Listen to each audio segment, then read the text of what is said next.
Fraternidad Ifá de las Américas, podcast dimensional. Hola amigos, sean todos bienvenidos a su podcast dimensional de la Fraternidad Ifá de las Américas. Queridos hermanos, el día de hoy nos sentimos complacidos, honrados, felices. Estamos de verdad de gala el día de hoy con nuestro invitado. El día de hoy exploraremos los misterios de Ifá, conectándonos con la ancestralidad y el fortalecimiento que ha tenido en las Américas por un personaje muy especial. Este episodio que marcará, estoy seguro, un antes y un después en nuestra comprensión del camino de Ifá. Nos honra con su presencia un hombre cuya vida ha sido un puente entre culturas, un guardián de la tradición Yoruba en tierras americanas, un incansable buscador del conocimiento sagrado, un escritor de libros que nos ha nutrido a muchísimos seguidores de la tradición orisha Ifá, Falokun Fatunmbi. Baba, bienvenido, gracias por su compañía.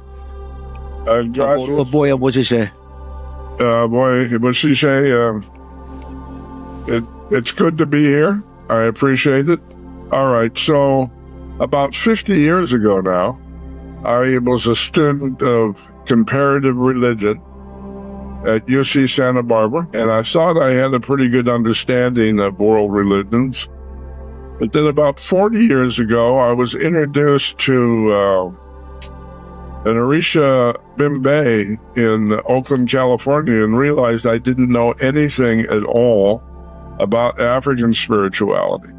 And it started really a lifelong quest to learn more and to include Africa in my understanding of comparative religion. So that in 1989, I traveled to Ode Remo in Ogun State in Nigeria and was blessed to receive Ifá initiation from Araba Adesanya Awoyade. And at the time that I went to Africa, the general feeling in the diaspora in the United States and Latin America was that Ifá didn't exist in Nigeria any longer. That was back in the day before the internet, before we had communication. So when I made the trip to Ode Remo, not only did I discover that Ifá was alive and well in Yoruba land, but they knew a lot of stuff that I felt that we didn't know, and it was I was kind of excited to share what I had learned. So I gathered a lot of information in 6 subsequent trips to Africa. The Ifá school is the extended family, so that the 8-year-olds teach the 6-year-olds, the 10-year-olds teach the 8-year-olds, and so on. And so I realized that I was just a child, so I started studying with the children, and they were remarkable teachers. I wrote 3 books, never speaking to anybody older than 14 years old. I mean, it was just amazing what they knew and what they taught. I know that I was present when there was the development of an interest in African Ifá in Venezuela. So I traveled to Venezuela to teach and initiate people, at least, I think, 4 trips to Venezuela, and had a great time. The country's beautiful. The interest in Ifá was serious, so I had a great time. Santos Lopez invited me to Ifá conference, I guess, in Maracay, and I was able to play music and do a workshop on Ifá, and Santos translated my book, Ibache Orisha, into Spanish, so we had a book release for that, and it was great interaction between Awos from Africa, Cuba, Venezuela, and there was some there from Brazil too, I believe. So it was a great coming together of devotees and elders of our faith, and it was a wonderful time and a good opportunity to compare differences and compare similarities. I think two things that I noticed. One thing that I learned when I was in Africa is that the spiritual discipline of Ifá is based on the development of what's called Iwa Pwele, a good character, and that aspect of the tradition, I would say, was not as clearly known at the time in the diaspora. So I spoke a lot about that. I also spoke about the metaphysical principles upon which each of the Odu is based. So that led to a lot of interesting dialogue and understanding and comparisons. There's an understandable influence of Catholicism on Ifá throughout South America, and we started to talk about how some of those influences don't reflect the original message of Ifá. So there was some comparative theological conversation really around some of the differences between Ifá, the teachings of the Prophet Orumila, and Christianity, and the teachings of Jesus. So that was a big part of my trips to Venezuela, and I enjoyed it very much. Baba Falokun, ¿cuál sería su concepto sobre el Dafá o la adivinación en Ifá? ¿Cómo la define? Yes, okay, good question. It's a place where there's a lot of confusion. Dafá is, from a traditional point of view, a problem-solving tool and not a fortune-telling tool. In Africa, Awos do not think that they're infallible or that they can't make mistakes or that you have to do everything they say. Those are Catholic ideas. Ifá divination, in my experience, in traditional Yoruba culture, is a communal problem-solving process. So very, very rarely is there one-on-one divination. If you come to an Awo for divination in Africa, there's usually at least a dozen people sitting on the mat helping with the interpretation. It's also, okay. You understand? Yes, sir. Yes, okay. So the word Dafá, which is the Yoruba word for divination, literally means to open the oracle or to divide the oracle or to focus on a particular solution to the problem as indicated through divination. The other thing I learned in Africa, which was not understood in the diaspora so much, is that when an Awo does do divination, they go into possession with the spirit of Elah. The spirit of Elah is the spirit that guides a diviner, and it's really an important element of the divining process. Not all divination is problem solving and requires possession, because a lot of problems people have can be solved with common sense. But Ifá does use possession by Elah to do physical healing, to do spiritual healing, and to address problems that may be very, very difficult, very, very complex, couldn't even involve a lot of people. So that's one of the tools that Ifá has to assist with divination is connection to the spirit. Baba. Yes. ¿Qué es para usted un Odu Ifá? ¿Qué representa un Odu Ifá? Odu is a two-dimensional representation of a three-dimensional energy pattern. The energy pattern of Odu is the structure of light and the structure of atoms, and then the structure of elements. Each of those things is a replication of the same energy pattern. So the three-dimensional representation of Odu is called a Merkaba. This is two three-sided pyramids. So there's 8 points of contact between the tips of the pyramid and the sphere that goes around that. This in turn creates a gateway at each of these points.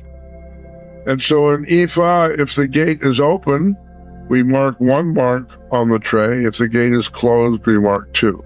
So there's 256 combinations of open and closed gates, and each one of those combinations creates a different frequency.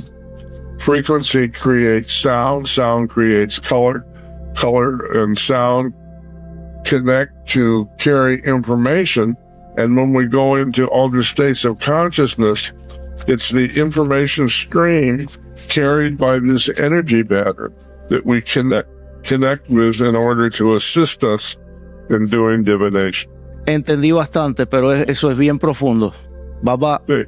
usted utiliza y valida la interpretación de Odu Ifá desde la metodología de una estructura octogonal o tiene una metodología propia. Y de ser así, explique cómo está conformado el verso octogonal, por favor. Structure of Odu, flower of life. In this, each one of these circles is a difference. Merkaba. Este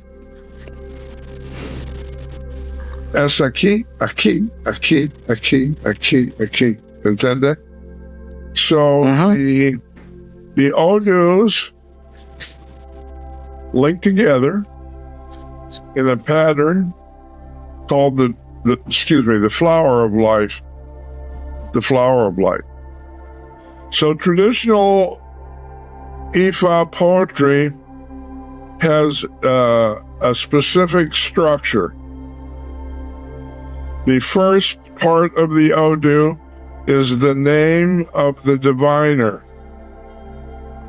The name of the diviner identifies the solution to the problem. It's not a real name, it's a symbolic name. The name of the diviner is also used as the Ofo Ashe to transform EB into E-ray. So the name of the diviner, which is the very first sentence usually of the Odu, is really, really important. The second sentence is the name of the client, and the name of the client identifies the problem. The next part of the Odu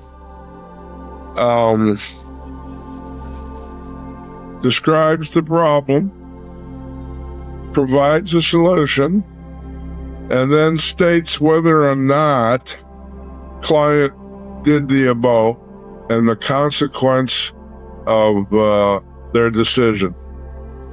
All right, so there's a couple of things to understand about that. First, in the diaspora, people think blood has magical power. That's not what they believe in traditional Ifá in Africa. We make offerings of goats to feed the people who come to pray for us. So when we do an abo, there's usually a dozen or more people present to help with the ritual of transformation. And in Yoruba culture, when you invite that many people to come to work on your behalf, it's traditional to feed them. So we offer a goat, we slaughter it, we cook it, we feed the people that come. That's kind of like their payment. But the blood is not the transformative element. The transformative element is the power of prayer, the oriki, the ofo ashe, the ability to invoke higher levels of consciousness. And that oriki, those prayers are coded into, the verse itself in Yoruba. So each of the 256 Odus has a different frequency.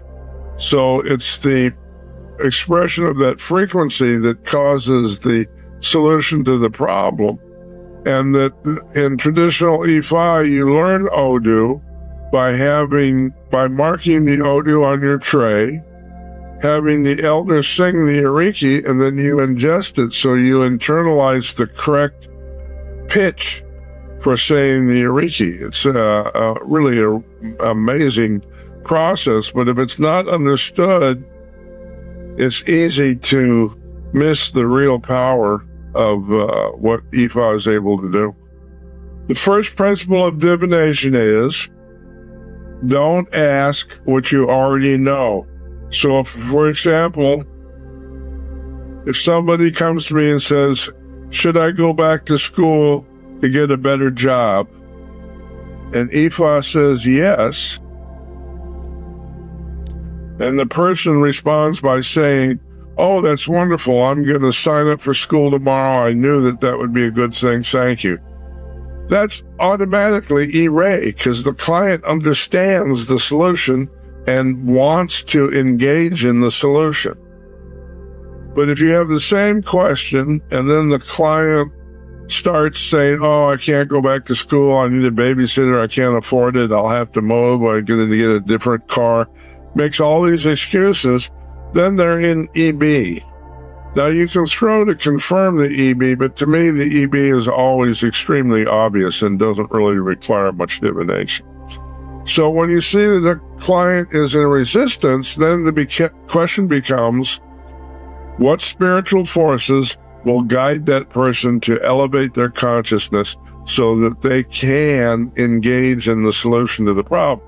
So in Ifá, the choices are ancestors, Ori, Orisha, and Ifá. You ask which one of those spiritual forces will elevate the consciousness of the client. And you do it in sequence. And if you see in the book, there's this long list of ingredients for a bow, but that's not necessary for everything. What you do is you say, is the good fortune coming from the ancestors? If the answer is yes, then you make a food offering to the ancestors. If you say, is the good fortune from Ori, then you have to clean the head. So you make an offering to the ancestors, and then you clean the head. If you ask if the good fortune comes from Orisha, you make a food offering to the ancestors, you clean the head, and then you make usually a bird offering to the Orishas. It's a cumulative. If the good fortune comes from Ifá, then you make an offering to the ancestors, you clean the head, you feed the Orisha, and you feed the Ikin, a goat, so that you can feed all the Ekbe members who are there to say prayers to support your elevation. Does that make sense? Yes. La siguiente pregunta, Baba, que le queremos hacer es, ¿qué mecanismo utiliza usted para evaluar los aspectos positivos y negativos de un Odu? Yes, okay. So listen, that's a big difference between Africa and the diaspora. In the diaspora, they use the word Osobo, right? Osobo. Osobo is a bad word in Africa. We don't use that. It's a very bad word. All right. So the polarity is between E-Ray and EB. Okay. Okay. E-Ray means you understand the solution and you're taking active steps to change your life. There's only one form of EB as it was taught to me, as divination was taught to me in Ogun State. One form of EB, and that is resistance to the lesson. So if a person doesn't want to change, if they don't want to evolve, if they don't want to solve the problem, they're going to look for other people to blame. A lot of times they blame the diviner, but that's called resistance. So the resistance is always the same. And the reason why there's a big list of Osobos in the diaspora is because there's the mistaken, I believe that bad fortune is a result of the gods being angry. That's a Catholic idea. That is not an Ifá idea. There are no angry Orishas in Ifá. We do not make offerings to appease their anger.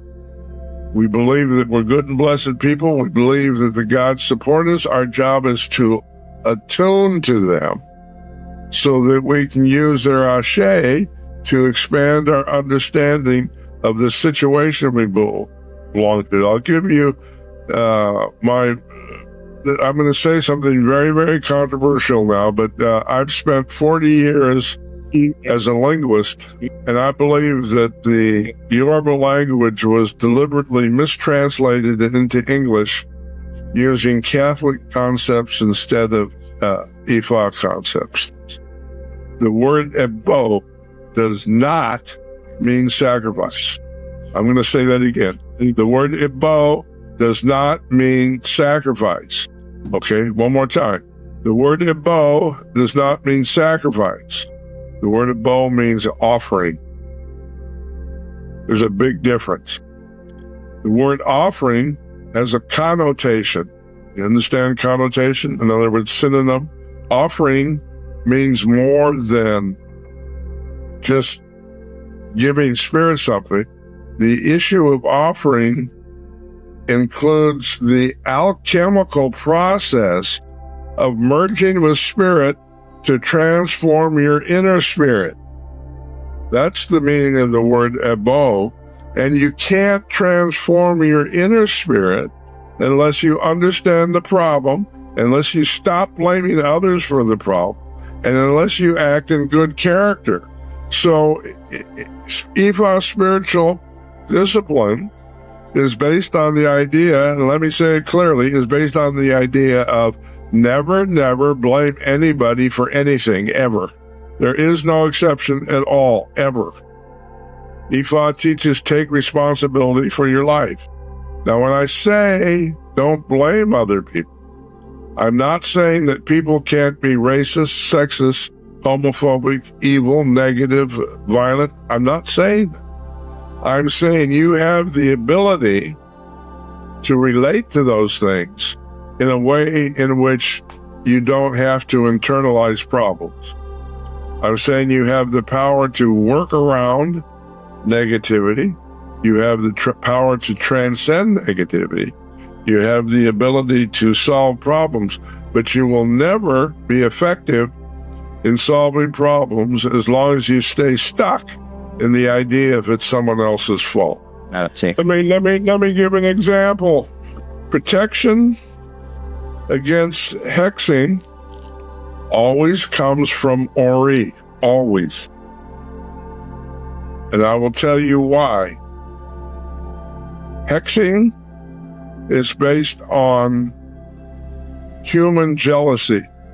If our Ori is in alignment with destiny, that means it's in alignment with God's will.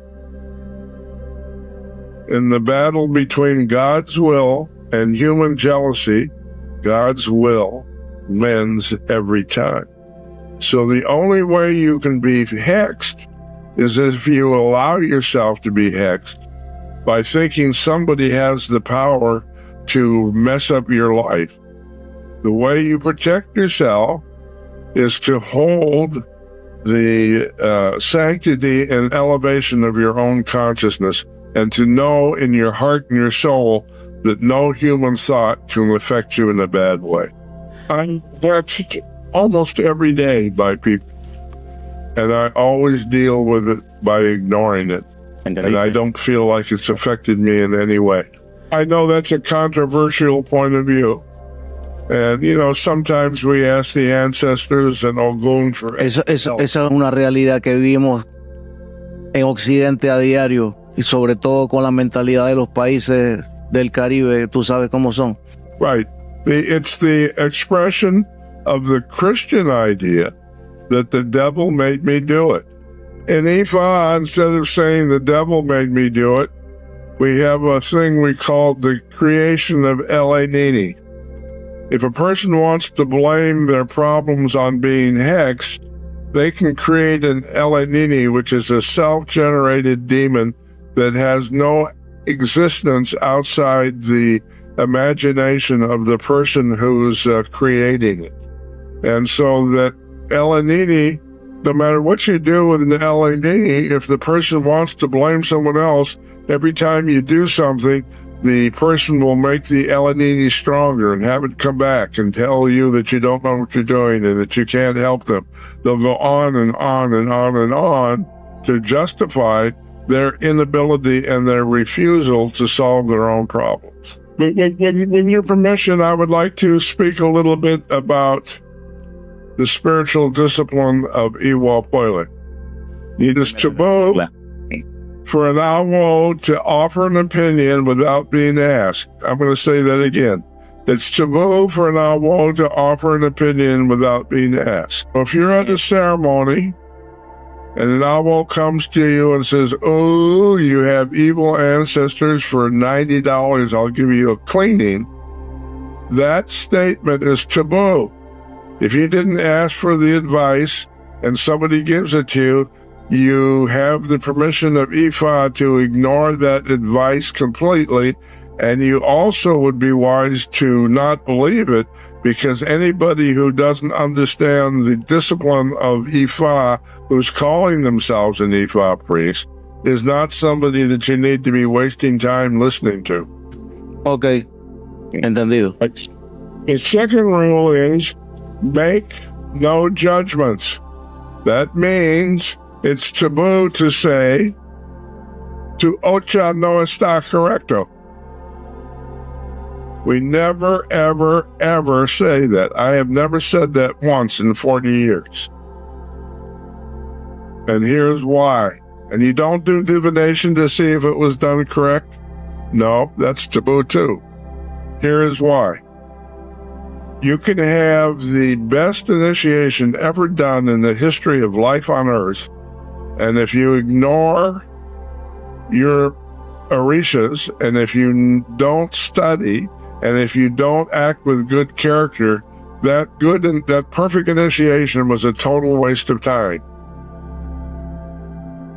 Entende? You can have the worst initiation ever done in the history of life on Earth, and if you're sincere about your desire to grow, if you're sincere in your effort to develop good character, and if you want to be a conduit for unconditional love, you will make that happen no matter what your initiation looked like. So it's not our job to judge what was done and what should have been done and what wasn't done. That's all total nonsense. Engaging in that argument is potentially destroying our faith. It's giving us no credibility outside of our faith, and it's hurting people who are trying to sincerely look for guidance, and they're being wounded by the need for arrogant people to denigrate them and really get off on their misery. And we need to stop it. We need to not encourage it, and we need to call it out whenever we see it happen.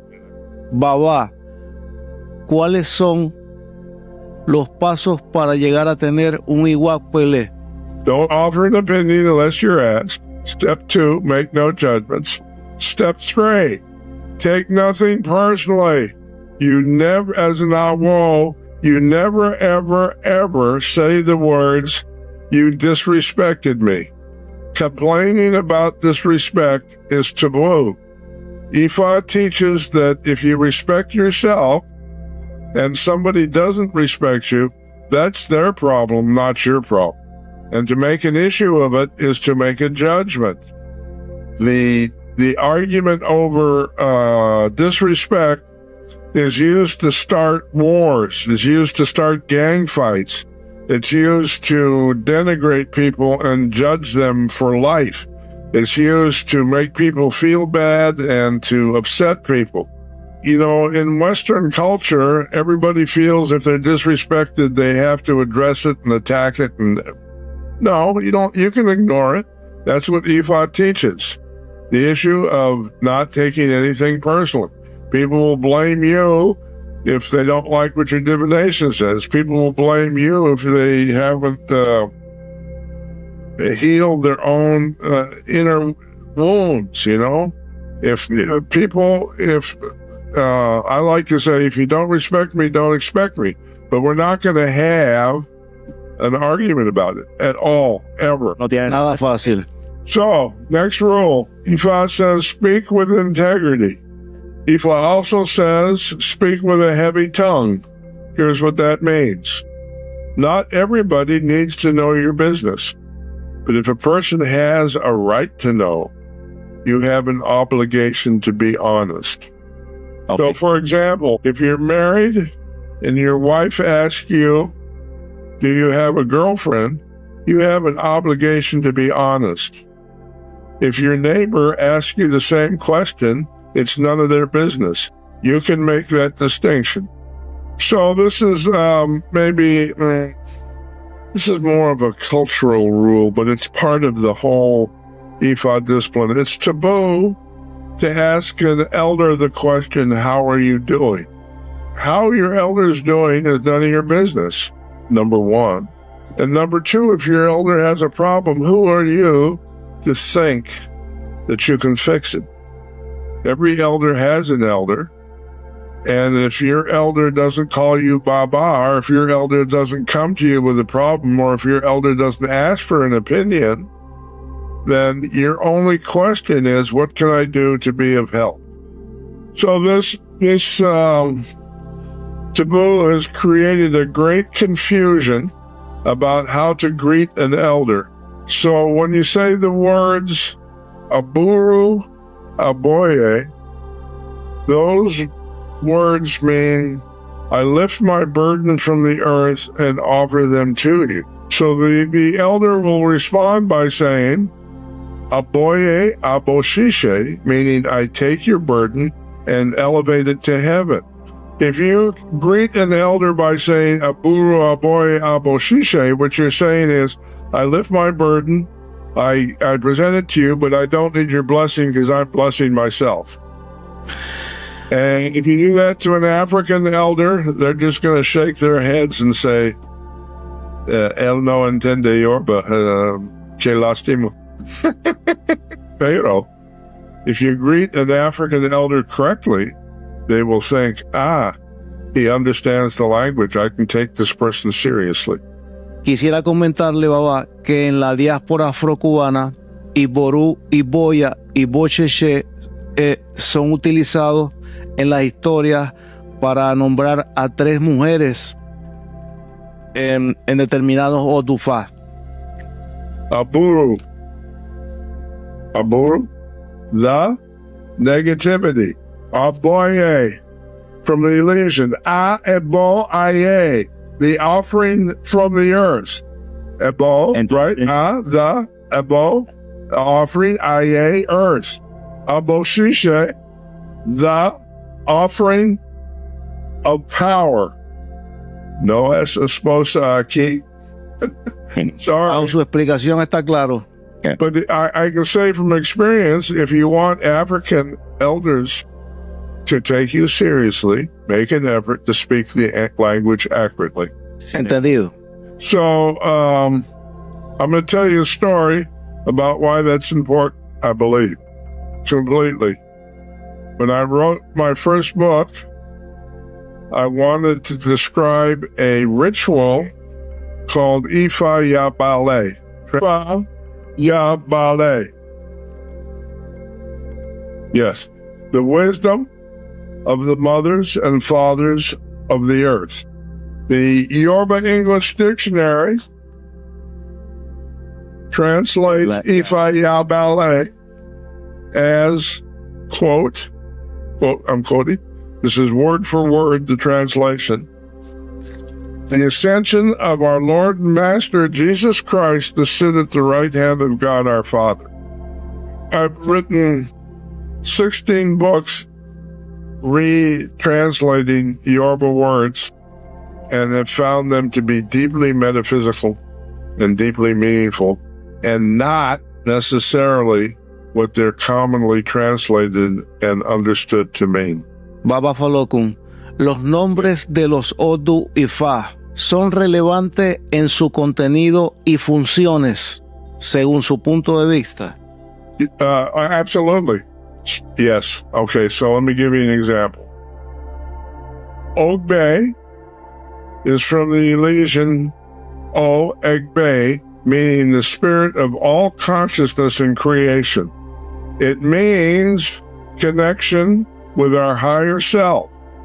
Oyeku Meji, from the Elysian, Oye Iku means understanding death. It does not mean death, it means understanding death. So if you get Oyeku and think it means someone's going to die, it means you don't understand the Odu. And you don't understand the Odu because you're not reading the Yoruba. Oyeku means end of cycle. At puberty, Fernando the child becomes Fernando the adult. Fernando el niño es no más. On the day of Herberto's wedding, Herberto the single man died and became Herberto the husband. On the day that you transition, you become not the human, but the ancestor. In Africa, it's taboo to tell a person they're going to physically die. That's taboo. You can't say that. So if you're in divination and the diviner says, oh, if you don't get initiated, you're going to die. If you are in Africa, the response to that statement is to pick up a stick and start beating the guy. Because he's lying. He doesn't understand Ifá. He's trying to trick you into giving him money. He's a crook, not a spiritual teacher. With a stick. Entendido. Un palo grande. Boom. Iwari Meji, from the Elysian, Iawo Ori, meaning I am the mystery of consciousness. The mystery of consciousness is it either expands or contracts, but it never remains stagnant. OD, from the Elysian, OED, the word ED refers to mother's reproductive organs. It's the spirit of reproduction, meaning the spirit of rebirth. So in Iwari, you're confused. In OD, you're a new person with no confusion.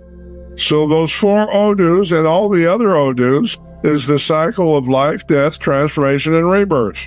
Nacer, morir, transformar y Ordí el renacer. Entendido. So the next four, same thing. Life, death, transformation, rebirth. Los próximos cuatro Ordus son iguales. The first four is life, death, transformation at the moment of creation. The next four is life, death, transformation, and rebirth in the process of evolution. El proceso evolutivo sería lo siguiente. Erosion, the Yoruba word for menstrual blood, represents life, genetic inheritance, the fact that you're born of a particular lineage. So because of the influence of the Catholic Church on Ifá and the diaspora, people think menstrual blood is dirty, evil, inappropriate, and like that. But menstrual blood is used in Africa as medicine. It's an essential part of the ritual work we do. And there can be no Ifá initiation without the use of menstrual blood or some substitute for it. In the olden days, they used menstrual blood in Ifá ritual. Now, they use camwood power, which they call Erosun, which means menstrual blood. Hello? It's a symbolic use of menstrual blood. Owanrin means bring with my hand. You can bring good fortune and you can bring bad fortune. If you keep bringing bad fortune to you, you're going to shorten your life. Okay, so Erosun, life, Owanrin, death. Obara means taboo of the fathers. It's the Yoruba word for humility. It brings the taboo against arrogance. Humility is the ability to consider someone else's opinion. Okanran means spirit of the heart. It's the transformation that comes when you break through arrogance, become humble. When you make the transition from arrogance to humility, you have a change of heart, and that becomes manifest in Okanran, literally meaning the spirit of the heart brings transformation.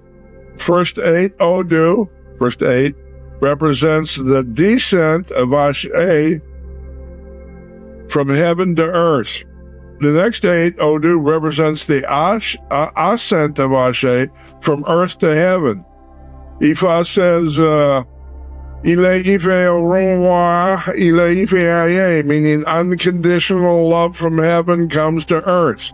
When it comes to earth and sits in human consciousness, then humans have the obligation to co-create the earth and make it a better place by manifesting decisions rooted in unconditional love. So Ogunda is the birth of civilization, the birth of cities, the birth of communities coming together.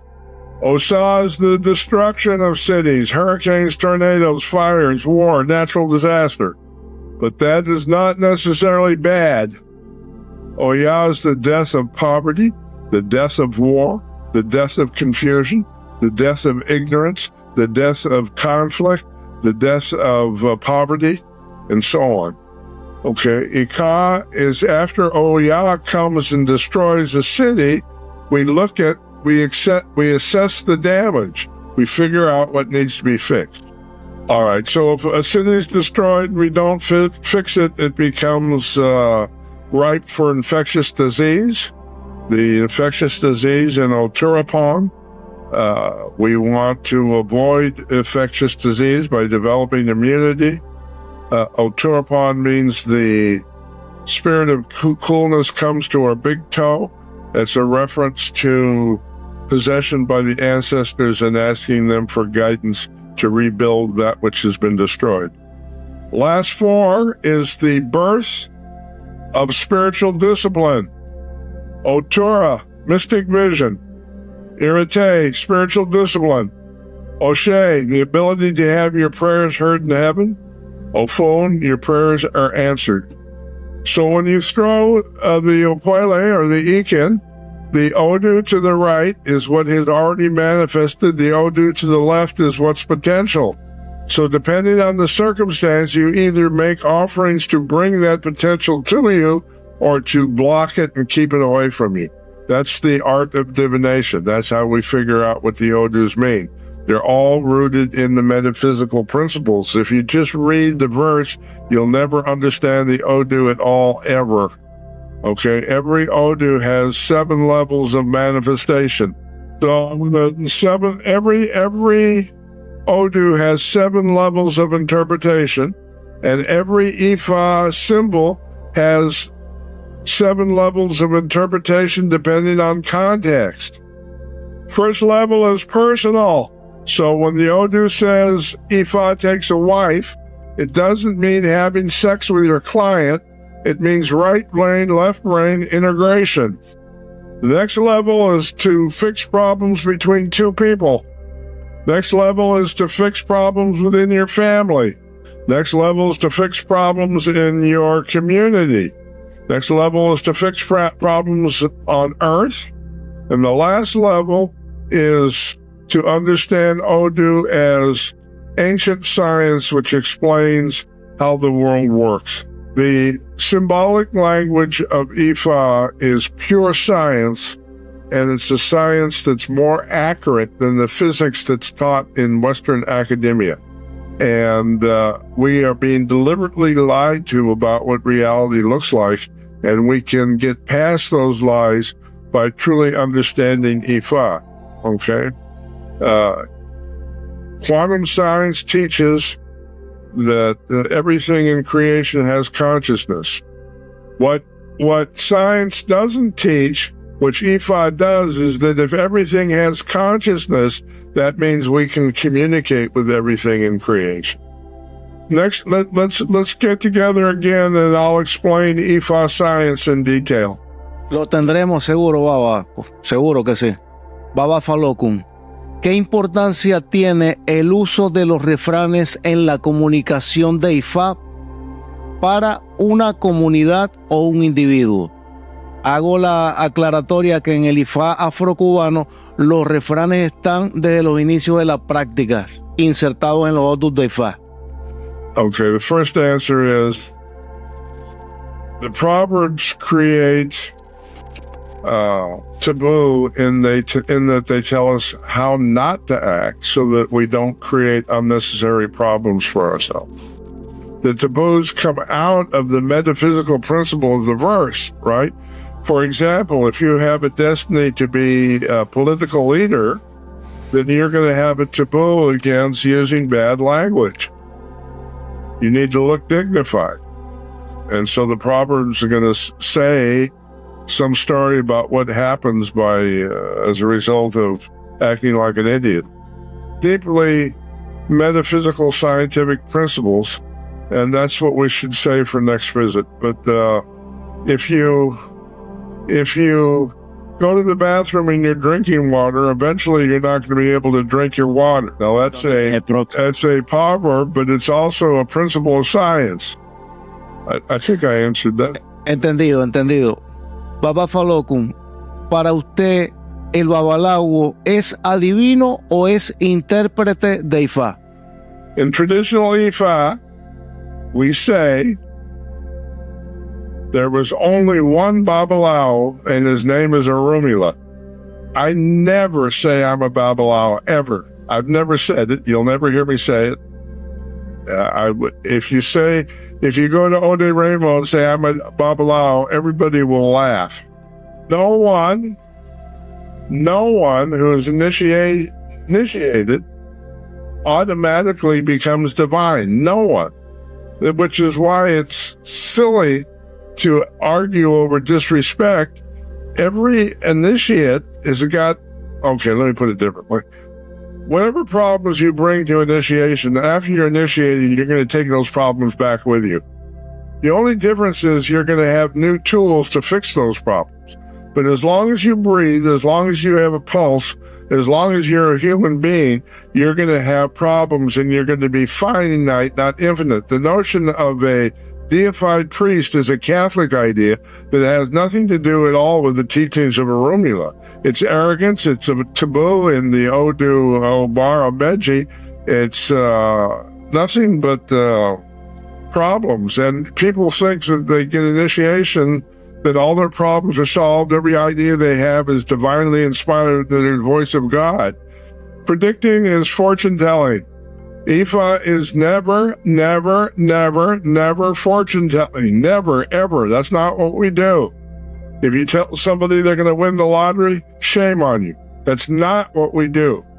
Now, it looks like fortune telling sometimes, because we will say, if you do this and that, this will be the result. But it's still a question of free will. I can tell you to do this and that, and you can refuse to do that, and you'll never have the result. You know, the result, which looks like fortune telling, is a consequence of logic and critical thinking, but it is not something that's divinely ordained. You have to do the work. You have to solve the problem. You have to expand your consciousness. You have to follow the guidance of Odu. You need to develop good character. So I can't predict that. Nobody can predict that. There's certain questions you don't ask.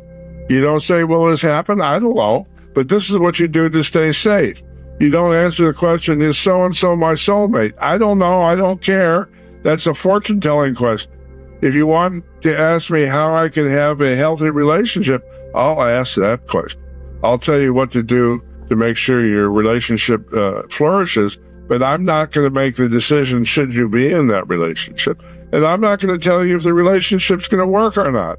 That's up to you, not up to me. And once I take responsibility for that, then every problem in your life becomes my fault, and you've got to come running to me to micromanage every little decision you want to make. And that's not our job.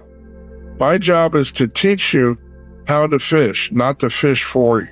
Yeah, they can be, but in order to go into an altered state, you need to invoke possession. Invoking possession can be part of the divination process should the diviner decide that it's necessary. Possession by the spirit of Ela is coded into the Odu Ogunda Osa, and it starts by saying, Ela Omo sing, Ela Omo yigi, tell me what the and that goes on for about an hour. But it's an intense Oriki. And you know, sometimes you'll be doing divining and spirit will come because they want to give you clarity on something. But it's a tool, but it's not mandatory. Gracias, Baba. If someone comes to me and says, Baba, will you do divination on how do I get a job? My answer is no, I'm not going to do divination on that. You get a job by going out and applying for one. I know that. I don't need to go into possession to figure that out.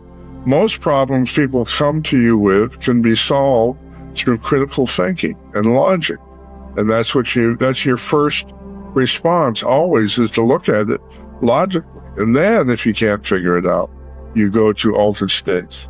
Baba Falokun, usted nos podría dar una pequeña explicación de su visión de la relación entre Ifá y Ori. Yeah, listen, money is the foundation of everything. Consciousness is created by all 256 Odus. Every spirit we worship is born of an Odu. Every spirit we worship is born of an Odu. Everybody has every Odu. I can't give you something that God didn't give you at birth. When I initiate you, I'm unlocking a hidden potential that you carry with you as part of your Ori. So when someone says someone gave you the wrong Orisha, that's not possible. Everybody has everything. You can't get the wrong Orisha. You can't go crazy from getting the wrong Orisha. We're not wired that way as human beings.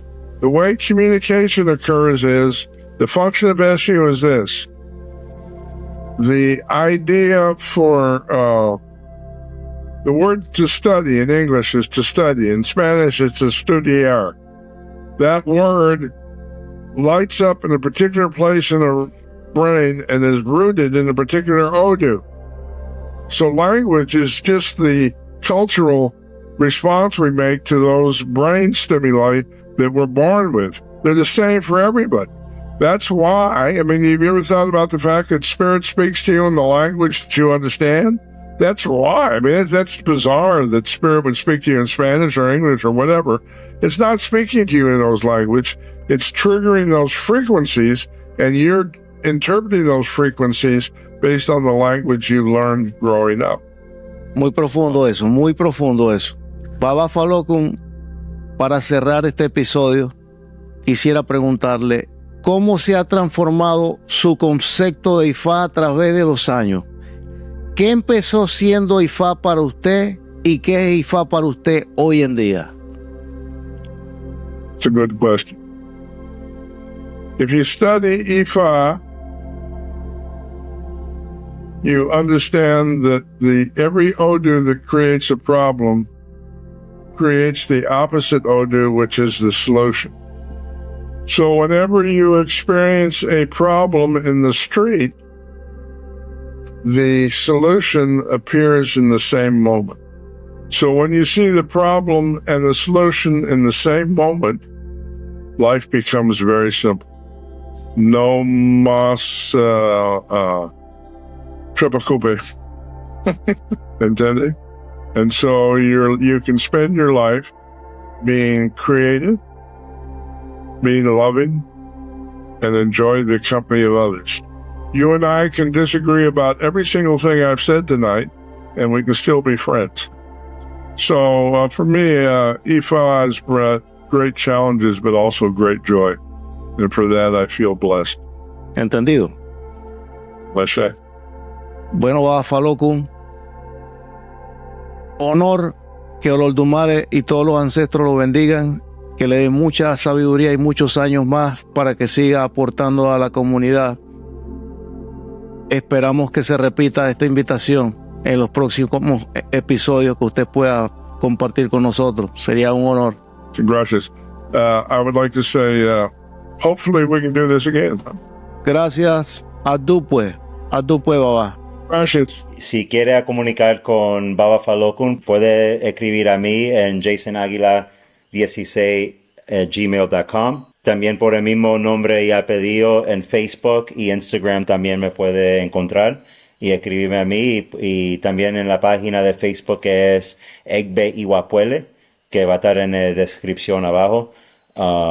Esa es la comunidad en Facebook que puede ver todos los eventos que estamos teniendo, y como la comunidad en este podcast es en español, me puede comunicar conmigo y podemos tener una llamada con Baba Falokun y echar para adelante.